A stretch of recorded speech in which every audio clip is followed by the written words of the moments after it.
नमस्कार, बंजारा बीट्स में आपका स्वागत है। मैं हूं ज्योति प्रकाश खरे।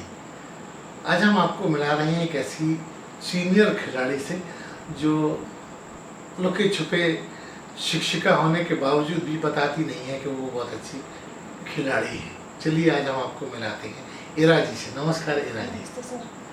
इरा जी, जैसा कि हमने उल्लेख किया कि आप अपने आप को लुकाए छुपाए रखती हैं, वो तो खेल के बारे में पूछूंगा ही। आप मुझे ये बताइए कि आपका असल परिचय कहाँ है, मतलब कब आप पैदा हुई और कहाँ से आपकी शिक्षा दीक्षा शुरू हुई?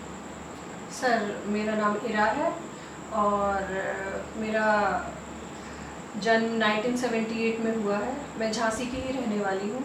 मेरी शिक्षा भी झांसी में ही हुई है।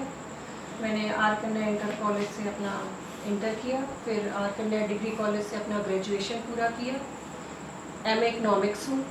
खेल में रुचि है, संगीत में भी बहुत रुचि है और पढ़ने में रुचि बचपन से रही है। आपके गार्जियंस का नाम भी बताइए। हाँ, मेरे पिताजी श्री इंद्र कुमार, मेरी माताजी श्रीमती इंदिरा। क्या प्रोफेशन है इन लोगों का? मेरी माताजी जो थी वो आर कन्या डिग्री कॉलेज में सोशलॉजी की लेक्चरर थी और मेरे पिताजी आर कन्या डिग्री कॉलेज में क्लरिकल स्टाफ में थे। अच्छा अच्छा अच्छा। इरा जी, आपने बताया कि आपका रुझान शुरू से बचपन से खेलों में था। कौन सा खेल आपका प्रिय था और उसमें आपने किस तरह का मुकाम हासिल किया? कॉलेज में तो हम लोग कई खेल खेलते थे, एथलेटिक्स में भी और वॉलीबॉल भी, लेकिन मेरा जो मुख्य खेल था वो बैडमिंटन था, जो कि मैंने इंटर के बाद से शुरू किया था। और बैडमिंटन में मैंने अपने समय में काफ़ी मेहनत करी और कई राष्ट्रीय और स्टेट प्रतियोगिताओं में हिस्सा भी लिया। जैसे सबसे मुख्य प्रतियोगिता की बात करें जिस पे मुझे खुशी होती है जान के कि मैंने बैडमिंटन खेला, तो मैंने राष्ट्रीय स्तर की प्रतियोगिता हुई थी इम्फाल मणिपुर में। उसमें मैंने प्रथम स्थान प्राप्त किया था डबल्स में, और जो हमारे पार्टनर थे वो गोरखपुर के थे। तो यूपी को रिप्रेजेंट करके हम लोगों ने इम्फाल में नेशनल में फर्स्ट प्लेस हासिल करी थी। और स्टेट लेवल पे कई प्रतियोगिताएं हुई, इलाहाबाद में हुई, आगरा में हुई, कानपुर में हुई, गाजियाबाद में हुई, मेरठ में हुई। उस समय जब हम खेलते थे तो यूपी में उत्तराखंड का हिस्सा भी शामिल था, तो कुमायूं, नैनीताल, रानीखेत, इन सभी जगहों पे जाकर हम लोगों ने कई प्रतियोगिताओं में हिस्सा लिया है। और स्टेट में अधिकतर प्रतियोगिताओं में मैंने द्वितीय, प्रथम, तृतीय, इन तीनों स्थानों में से कोई ना कोई स्थान जरूर हासिल किया है। और इरा जी, आपने बातचीत के दौरान बताया था कि आप रेलवे के लिए भी खेली हैं। हाँ सर, रेलवेज की तरफ से वो खिलाड़ी को हायर करते थे कि हमारे तरफ से खेला जाए, तो मैं रेलवे से 3-4 साल खेली हूँ। और बम्बई में इसका ट्रायल हुआ था जहाँ पे हमको सेलेक्ट किया गया था जी। और फिर रेलवेज की तरफ से हम कई टूर्नामेंट खेलते थे। कहाँ कहाँ खेली, कुछ याद आता है? हाँ सर, बॉम्बे में खेले हैं, पूना में खेले हैं, नागपुर में खेले हैं, ये सब और रेलवे जीत भी हासिल की है?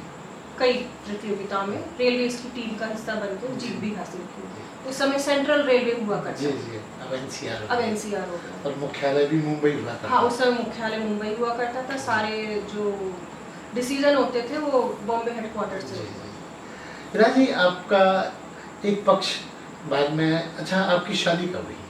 सर, हमारी शादी हुई है 2003 में और जो हमारे हस्बैंड हैं, बहुत गर्व है हमें उन पे कि हस्बैंड के रूप में उनको प्राप्त किया। श्री प्रभात कुमार जी हमारे हस्बैंड हैं और वो पीसीएस ऑफिसर हैं। इस समय फूड इंस्पेक्टर की पोस्ट पे ललितपुर में कार्यरत हैं और उन्होंने हमारे खेल में बहुत सहयोग किया। मतलब एक होता है लड़कियों के लिए कि शादी के बाद खेल जैसी चीज़ें बंद हो जाती हैं, लेकिन हमें अपने जो हस्बैंड हैं उनका इतना अच्छा साथ मिला कि हम शादी के भी कई वर्षों के बाद खेलते रहे, जब तक कि हमारा एक बेबी नहीं हो गया। हमारा लास्ट नेशनल जो था वो हैदराबाद में हमने नेशनल खेला था, वो शादी के हमने 2 साल के बाद खेला था। तो उन्होंने हमें खेल में भरपूर साथ दिया। इरा जी, जैसा कि मुझे पता है कि आप शासकीय शिक्षिका भी हैं, उसके बारे में भी हमारे दर्शकों को बताइए। सर, खेल के साथ साथ जो हमारे पिताजी थे तो उन्होंने पढ़ाई के ऊपर हम लोगों का बहुत फोकस हमेशा रखवाया, तो खेल के साथ साथ हमारी पढ़ाई भी चलती रही। और उस समय तो फर्स्ट आना ही बहुत बड़ी बात थी, अब जी। तो 90% भी बहुत कम है। तो उस समय हमें 65% ही 10th में मिल यूपी गए बोर्ड थे, हुआ तो करता यूपी था, बोर्ड बड़ा हुआ कठिन करता होता था, था। तो बड़े खुश हो जाते थे। तो कुल मिला के पढ़ाई ठीक ठाक रही और हमने बीएड और बीटीसी दोनों को क्वालिफाई करके इस समय हम बेसिक शिक्षा में जूनियर विद्यालय में शिक्षिका के पद पर कहाँ पे कार्यरत हूँ। पोस्टेड है? बरुआ सागर में। चूंकि आप बच्चों के भविष्य को बनाने का ठेका मिलता है शिक्षिका को, जी तो वहाँ भी आपने कुछ अचीवमेंट किया बच्चों के साथ स्कूल में? हाँ सर, जो बच्चे मिलते हैं पढ़ाने के लिए वो ग्रामीण क्षेत्र के छोटे छोटे बच्चे मिलते हैं। शहरी क्षेत्र में सरकारी स्कूलों के बजाय जो लोग हैं, पढ़े लिखे लोग, अच्छे घर के लोग अपने बच्चों को प्राइवेट स्कूल में भेजते हैं, सारी सुख सुविधाएं होती हैं। हम लोगों को उन स्कूलों में नौकरी करनी है, उन बच्चों को पढ़ाना है जो कई बच्चे, हाँ, जो उनमें कई सुख सुविधाओं से वंचित हैं। लेकिन बहुत अच्छे बच्चे हैं, उनमें कई बच्चे इतने अच्छे हैं कि क्या हमारे शहरी क्षेत्र के बच्चे होंगे, उनमें योग्यता में कोई कमी नहीं है।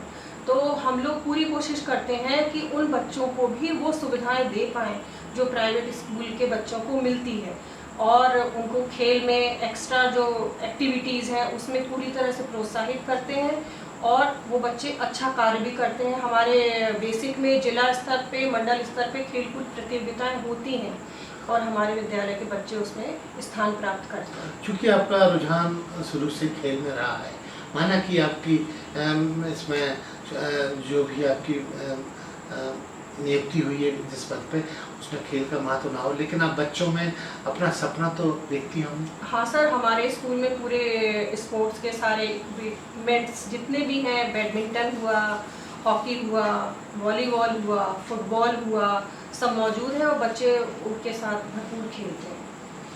इरा के ऐसे कौन से शौक हैं जो वो आज हमारे दर्शकों को बताना चाहेंगे, क्योंकि उनके बारे में ज़्यादा दुनिया को पता ही नहीं। सर, सबसे मेन हमारा शौक तो खेलना ही रहा है। बैडमिंटन कभी ज़िंदगी हुआ करती थी, सुबह स्टेडियम, शाम को स्टेडियम, कभी समय मिला तो दोपहर भी स्टेडियम। लेकिन अब किताबें पढ़ना, बच्चों को पढ़ाना, ये मुख्य शौक है। उनके पढ़ाने के बाद अगर बच्चा अच्छा करता है तो उसमें खुशी मिलती है। मेरी भी एक बेटी है, दिवाश्री नाम है उसका, और वो उसको संगीत में बहुत रुचि है, तो जब उसके गाने सुनती हूँ तो मुझे भी संगीत में रुचि हो गई है, तो गाने सुनना भी बहुत अच्छा लगता है। जैसा कि मुझे लगता है कि जब सब कुछ भरपूर होता है तो टूरिज्म में भी लोगों का रुझान रहता है। हाँ आपको सर। कभी इस तरफ भी ध्यान गया? हाँ क्योंकि सर। बुंदेलखंड भी टूरिज्म में बहुत रिच है, और उसके अलावा हिंदुस्तान तो क्या गई। सर, बुंदेलखंड में हमारा झांसी बहुत अच्छा एक टूरिस्ट प्लेस बन सकता है। झांसी की रानी मशहूर है पूरे वर्ल्ड में। झांसी का किला घूमने के लिए बहुत अच्छा है, और घूमना तो हर किसी को अच्छा लगता है, वैसे मुझे भी अच्छा लगता है। तो खेल से जुड़े होने के कारण टूरिज्म तो वैसे भी मुझे बहुत पसंद रहा, क्योंकि कई जगह जाने का मौका मिला। घूमने को मिला ही खेलते समय तो शायद, जहाँ तक मुझे याद है, कि उत्तर, दक्षिण, पूरब, पश्चिम हर तरह के क्षेत्रों में मैं जा चुकी हूँ। मद्रास खेलने जा चुकी हूँ, तो अगर उत्तर में देखा जाए तो उत्तराखंड का काफ़ी हिस्सा कवर करा हुआ है, और कलकत्ता जा चुकी हूँ, महाराष्ट्र जा चुकी हूँ, मणिपुर, इम्फाल जा चुकी हूँ, गुवाहाटी जा चुकी हूँ, तो काफ़ी जगह घूमा हुआ है। जरा जी, आपने बहुत कुछ अचीव किया, आपको कहीं विशेष सम्मान मिले हैं जो आप आज आपको याद आते हो और आपके मन में गुदगुदी होती हो कि हमने कुछ स्पेशल किया? सर, खेल के क्षेत्र में जुड़े होने से कई प्रतियोगिताएं ऐसी थीं, कई कंपटीशन, कई मैचेस ऐसे थे जिनको जीतना मुश्किल था, लेकिन उसके बाद भी जो हमें खेल के जो हमारे गुरु रहे, उन्होंने जैसा सिखाया, तो उनकी शिक्षा प्राप्त करके उन मैचेस को जीता। मैं अब बात को आपका रोकता हूँ।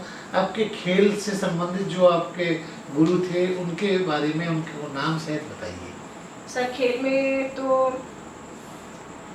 कई गुरु रहे हैं, जैसे कि श्री शकील अहमद जी, वो रेलवे में रहे थे, तो उन्होंने मुझे कोचिंग दी।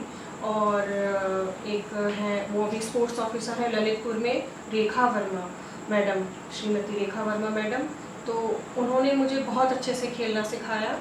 और जो सीनियर खिलाड़ी थे उस समय जब खेलते थे, श्री यशोवर्धन गुप्त जी दैनिक जागरण के, उनका अखबार निकलता है, और तो वो खुद भी खेलते हाँ, थे? हम उनके साथ बहुत खेले और उन्होंने हमें बहुत सिखाया है। और श्री संजीव सरावगी जी, उन्होंने भी बहुत सिखाया है।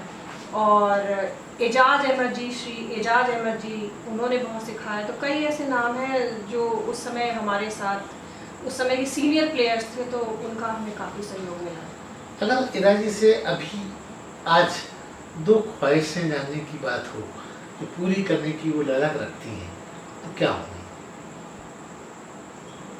सर, दो ख्वाहिशें तो सबसे पहली ख्वाहिश तो हर स्त्री का परिवार मुख्य होता है, तो परिवार सुखी रहे, कोई परिवार में दुख ना हो। और बेटी संगीत में बहुत अच्छा करना चाह रही है, भगवान उसको उसकी मेहनत का फल दे, ये मुख्य ख्वाहिश है। तो ये थी इरा जी जो अपनी खेल की यात्रा और अपने परिवार की सुख समृद्धि की कामना करते हुए बंजारा बीट्स से बात कर रही थी। धन्यवाद सर। बंजारा बीट्स से बात करने के लिए बहुत धन्यवाद। अरे हाँ, इस चैनल को लाइक और सब्सक्राइब करना ना भूलें। देखते रहिए बंजारा बीट्स।